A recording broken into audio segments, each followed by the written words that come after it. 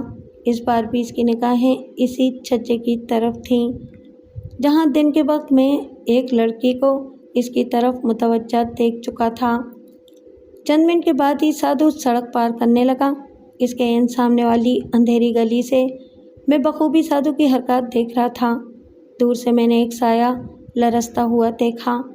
یہ سایہ سیڑھیوں سے اتر کر سڑک پر آ گیا اور غور سے دیکھنے پر معلوم ہو گیا کہ یہ کوئی لڑکی ہی ہو سکتی ہے۔ اس کے بکھرے ہوئے بال ہلکی تاریکیوں میں گھٹاؤں کی طرح لہرا رہے تھے۔ لڑکی ایک لمحے کو سادھو کے قریب آ کر رکی اور پھر وہ دونوں اسی طرح آنے لگے جہاں میں کھڑا تھا۔ قرب و جوار میں مکمل تاریکی تھی۔ شاید اس رات علاقے میں بجلی فیل ہو گئی تھی۔ میں گلی میں آگے چل کر دوسری ملحق سڑک پر آ کر دیوار سے لگ گیا۔ اب دونوں سائے قدم بقدم میری طرف ہی آ رہے تھے۔ جب فاصلہ بتدریج کم رہ گیا تو میں تیزی سے ذیلی سڑک پر کافی آگے نکل کر ایک مکان کے سائبان میں خود کو چھپانے میں کامیاب ہو گیا۔ دونوں سائے بڑھتے رہے۔ وہ لوگ دیوی کے اسی مندر میں میرے سامنے ہی داخل ہوئے اور پھر سے دروازہ اندر سے بند کر لیا گیا۔ میں بعجلت تمام مندر کے قریب پہنچ گیا۔ بے آواز چلتے ہوئے میں نے چند سیڑھیاں طے کیں اور پھر کواڑوں کی درز میں سے آنکھ لگا کر اندر جھانکنے لگا۔ اندر مومی شمع کی روشنی میں سادھو اور وہ لڑکی صاف نظر آ رہے تھے۔ میں نے دیکھا کہ وہ لڑکی کافی خوف زدہ تھی۔ حیرت سے اس کی بڑی بڑی آنکھیں پھیل گئی تھیں۔ سادھو اس طرف گھورے جا رہا تھا اور یہ خوف شاید اس کے مسلسل گھورنے کی وجہ سے ہی لڑکی کے چہرے پر خویدہ تھا۔ اچانک سادھو نے دیوی مائی کی جے کا نعرہ لگایا۔ آواز گھٹی گھٹی سی تھی مگر دبنگ تھی۔ اس نے جھک کر وہ جھولی اٹھائی جو گلے سے اتار کر وہ زمین پر رکھ چکا تھا۔ دوسرے ہی لمحے میں نے دیکھا کہ سادھو کے ہاتھ میں ایک درانتی چمک رہی تھی۔ جی ہاں، اس درانتی کی دھار اتنی تیز تھی کہ شمع کی روشنی میں بھی چمک اٹھی تھی۔ یہ ایسی ہی درانتی تھی کہ جسے کسان لوگ فصل کاٹنے کے لیے استعمال کرتے ہیں۔ خلاف توقع درانتی سادھو کے بائیں ہاتھ میں تھی۔ لڑکی نے جو ہی چمکدار ہتھیار کو دیکھا اس کی چیخ نکل گئی، مگر سادھو نے اس پر حملہ کرنے کی بجائے اپنے ہاتھ کی ایک جنبش سے درانتی کو اپنی گردن پر چلا دیا اور میرے سامنے اس کا گلا کھیرے ککڑی یا صابن کی ٹکیا کی مانند کٹتا چلا گیا۔ سر جسم سے علیحدہ ہو کر پہلے تو فضا میں معلق ہو گیا اور پھر دیوی کے قدموں میں لڑکنے لگا۔ خوفزدہ لڑکی برابر چیخ رہی تھی مگر اس کی چیخیں صرف میں ہی سن رہا تھا۔ قرب و جوار میں دور دور تک کوئی نہیں تھا۔ میں جو کہ سادھو کو شروع ہی سے شعبدہ باز سمجھ رہا تھا، اس لیے میرے جسم میں خوف کی لہریں اپنا پورا کام نہیں کر رہی تھیں۔ سادھو کی کٹی ہوئی گردن سے جیتا جاگتا خون بہہ رہا تھا اور گردن کٹ جانے کے باوجود درانتی اب تک اس کے ہاتھ میں تھی۔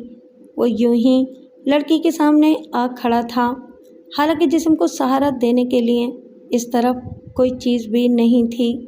کئی منٹ بعد سادھو نے لڑکی کی طرف بڑھا ہوا اپنا دایاں بازو دیوی کی طرف کیا اور اسی وقت اس کی جدا کی ہوئی کھوپڑی جو دیوی کے چرنوں میں اب تک پڑی تھی منتر چاپ کرنے لگی۔ میں اس کی آواز سن رہا تھا۔ یقیناً میرے لیے یہ دنیا کا 8واں عجوبہ تھا۔ چند منٹ بعد ہی چرنوں سے کھوپڑی بلند ہو کر کئی بار دیوی کے اوپر منڈلائی۔ اس وقت میں نے دیکھا کہ دیوی کے بھیانک چہرے پر محبت کی نرمی آ گئی تھی۔ کھوپڑی ہوا میں معلق ہو کر دھیرے دھیرے سادھو کے جسم کی طرف بڑھتی رہی یہاں تک کہ وہ کٹی ہوئی گردن پر آ کر اٹک گئی۔ اب یوں معلوم ہوتا تھا جیسے کبھی یہ گردن کٹی ہی نہ ہو۔ سادھو بھلا چنگا اپنی خونخوار نظروں سے اس لڑکی کی طرف دیکھ رہا تھا۔ دیکھا مورکھ، میری شکتی، میں دیوی ماتا کا مہان بھکشو ہوں، اب تو دیوی کی بلی کے لیے تیار ہو جا۔ یہ کہہ کر سادھو نے اپنی جھولی میں سے لوہے کی ایک گز بھر کی سریا نکالی اور پھر وہ بے دردی سے اس متوحش لڑکی پر ضربیں لگانے لگا۔ ہر ضرب پر لڑکی بے اختیار ہو کر تڑپ اٹھتی تھی۔